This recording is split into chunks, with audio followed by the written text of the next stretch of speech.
All right, man, peace. So as most of you brothers that watch the NBA most likely know, Andre Iguodala, the six-man extraordinaire of the Golden State Warriors, the proverbial Swiss Army knife of their team, he basically can do everything for them: run the offense, run the defense, pass, shoot, steal the ball, rebound, whatever's needed. He's known for his very high basketball IQ. He's also known for being a native Chicagoan. So, of course, when the question was asked of him, which team was better, his Golden State Warriors team or the Chicago Bulls of the 1990s, you would expect the truth to come out. And the truth is what came out. So, of course, they're going to talk about it, and I'm going to chime in. Let's talk about Andre Iguodala. He was at a tech summit this week. He said Michael Jordan is the best player ever. Not a controversial opinion, but... Well, it's controversial depending on who you are. If you're a Twitter woke Negro, then you'll probably say LeBron James. If you're a person that pays attention to reality, you'll say Michael Jordan. But he did say it's not his Warriors, which some people have called the best team assembled. He says the 96 Bulls were the best team ever. I think that the reason why Andre Iguodala says that is because he understands how mentally strong those 96 Bulls were.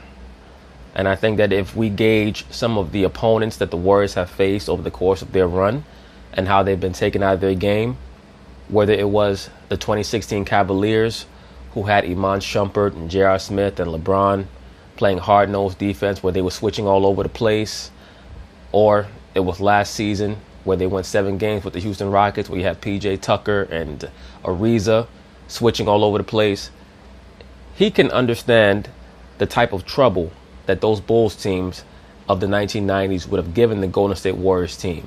As great as shooters as they were, or as they are, they also can be taken out of their game through physicality, and they tend to become relatively mentally fragile when things are not going their way.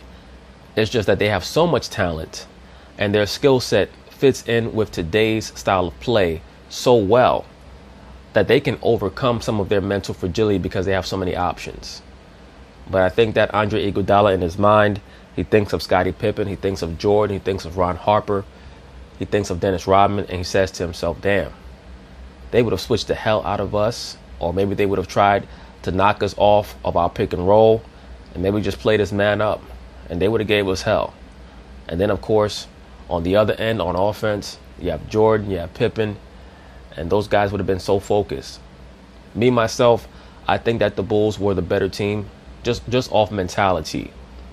But if they were transported over into today's NBA and this era, who knows? Because this is a phenomenal Golden State Warriors team. So the Warriors, 5 All-Stars, right, in their starting lineup at this point. I mean, I don't know if Boogie is in their starting lineup at the moment, but it will be.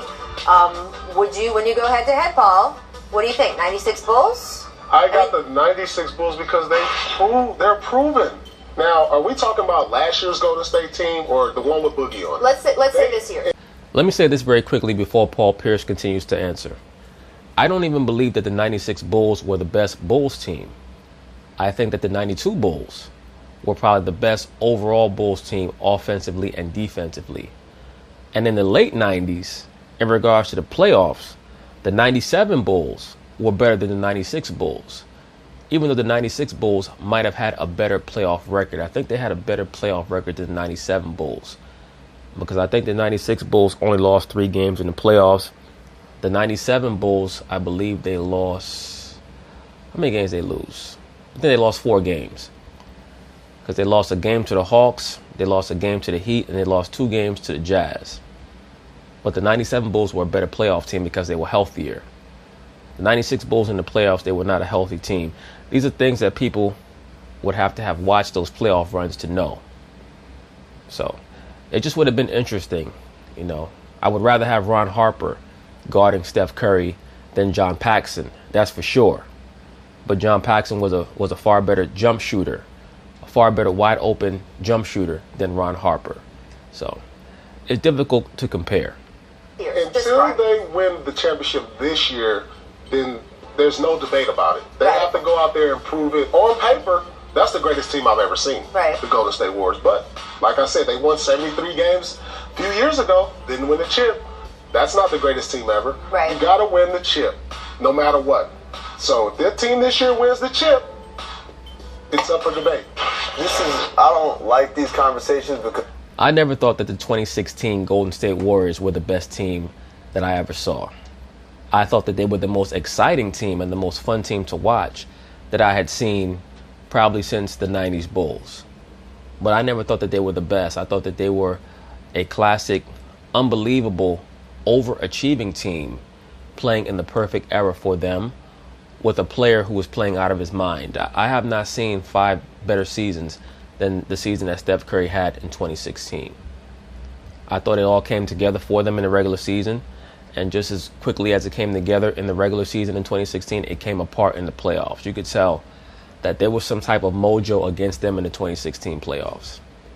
Well, I never thought that they were the best team that I had ever seen. So even had they won the championship, I would not have picked them to be a better team than those 90s Bulls teams. Because we never. I didn't start this conversation. This is it's not Andre Iguodala's fault. Andre, thanks a lot. This is not a contrived TV thing. He said it. I'm curious that. To me, it's interesting because a guy on the team said it. So that's interesting. Right, he's on the team, but also remember he's from Chicago, so he can look at it from both angles. And it's very obvious that Andre Iguodala is one of those guys who was heavily influenced by Scottie Pippen. I think first of all we got to understand that Andre Iguodala grew up in Illinois, right? Yeah. So. And at his age, of course, the team that he grew up watching that was greater than anything was the Bulls. His favorite player of all time is Scottie Pippen. Right. He's like he could talk about he models the game after. Yeah. So it's not that much of a leap. But the other thing also is why I don't like the discussions because you got to tell me what era we're playing in. Are we playing in an era where you can hand check and hold people? But with these guys, I think that's true in general. With these guys, with the guys who were starters on these. It would have been very fun watching Kevin Durant get guarded by Scottie Pippen. Just to see Pippen try to guard him and see what Durant would have done. Just like it would have been fun to see Steph Curry be guarded by Ron Harper. And, of course, the classic matchup of Draymond Green versus Dennis Rodman. These teams. Right. I would say most of them are elite in any era. They are elite in any era, but we're talking about 2 elite opponents. Right. So are the rules going to favor this type of play or that type of play? We talked about these guys would not succeed in this era? They didn't have zone defenses back then. So we talk about this a lot. If I have to, Bro, they had zone defenses back then. They just would call zone defense every once in a while. Every once in a while they would call illegal. But there was zone defenses back then. A lot. If I have to double Paul, I got to go immediately. I can't do that. I can't 2-9 and play around. Let's put Jordan in this era. He averaged 30 points, and we would consider a tougher. And also what the zone defense does is they basically allow you to take mid-range jump shots, mid-range or long-range jump shots. That's what the Bulls did extremely well. If you're going to give Michael Jordan 19, 20-foot jumpers because you want to play a zone, because you don't want the penetration, he's going to do that all day. A tougher defensive era. I wouldn't say tougher. I say different because they didn't have zone defenses back then. So Jordan gets the ball, he looks at a help defender coming. He's not stunting. He's not loading in the middle and just playing free safety. Once he starts coming, he's coming all the way. So I know I can make that pass because no one can. He's not going to stop in the middle. If he stopped in the middle, illegal defense, right? So I'm not saying it's easier or harder. I'm just saying it's different. And the rules, the way they are. Now, you know Paul Pierce wants to cut in and say, Amin, shut the fuck up. You don't know what you're talking about. The defense was tougher back in the late 90s, early 2000s than it is right now. But he has to show respect for his colleague. For this team, the way it's constructed, they are elite, right? Mm-hmm. And the rules, the way they're not just elite. They're all-time great. The Golden State Warriors are all-time great.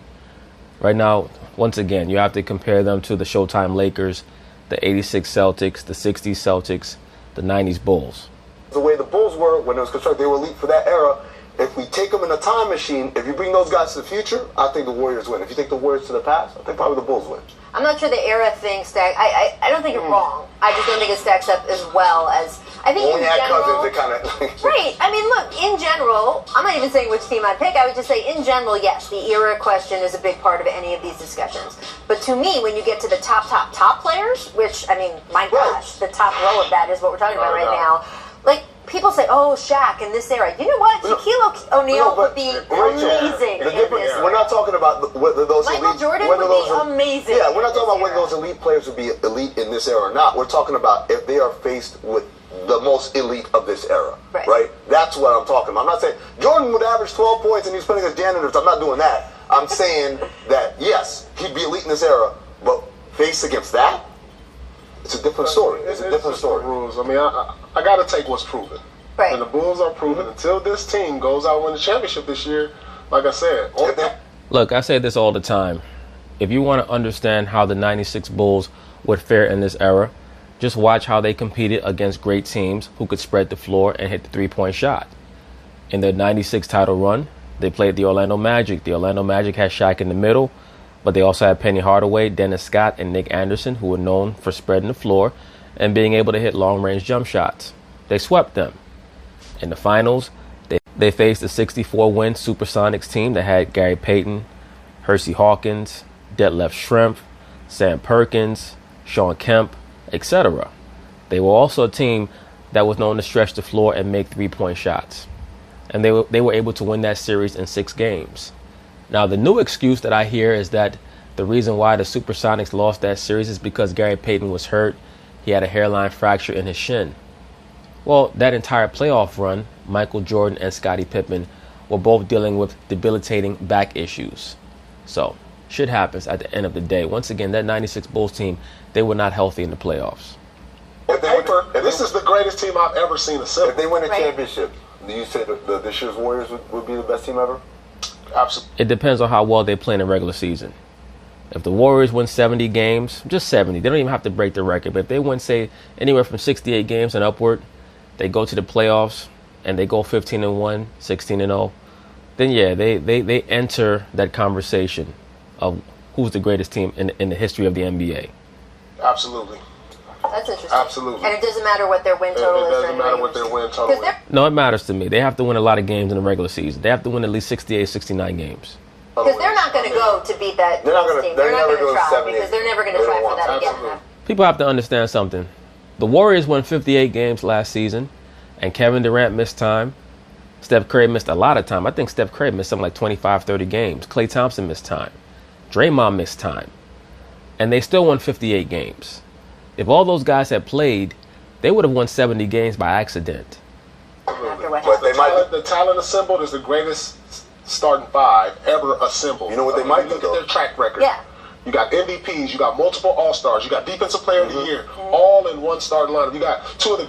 Well, Paul Pierce, look back at some of those 1980s Laker teams where they had Michael Cooper, who was the Defensive Player of the Year winner. They had Kareem, they had Magic, they had James Worthy, 3 number 1 overall draft picks in the same starting lineup. Byron Scott, one of the most underrated shooting guards of all time from the 1980s, had multiple seasons averaging over 28 games. 2 of the greatest shooters ever. 3 of the greatest shooters ever. At the end of the day, when it's all said and done, you know, Steph's going to be number 1, Klay number 2, KD will be around the top 3 to 10 range of 3-pointers made. So, yeah, they win the championship. This is the greatest team ever seen. You know what they're going to do? I'm going to call it today, September 14th. And another reason why Amin, if you pay attention, he's so pro-Warriors is because the Warriors style of play reminds him a lot of his Phoenix days. 4-4-4-4. You think they're going to do that? They're going to do the that. playoffs, yeah. That's interesting. I don't think they'll sweep the playoffs. This is a team that got taken to 7. Well, they're going to have to sweep whoever comes out of the East, Amin Al-Hassan. Are you predicting the Warriors to sweep the Boston Celtics? I wouldn't predict that. 7 games in the Western Conference Finals. They're going to sweep the playoffs. They won't sweep the playoffs. They won't do that. But they're going to get there. But I don't think they'll sweep the playoffs. Note to producer Steve in the control room, just clip that off. We'll be playing it later. Yeah, hold that clip of Amin, because Amin's really feeling himself, and he's really feeling the Golden State Warriors right now. Let's talk about... But anyway, that's basically it on that. I just thought that it was very interesting that Andre Iguodala would be that transparent in regards to his actual feelings. That tells me that he understands that there's a mental disparity between this current Warriors team and that old Bulls team. So peace.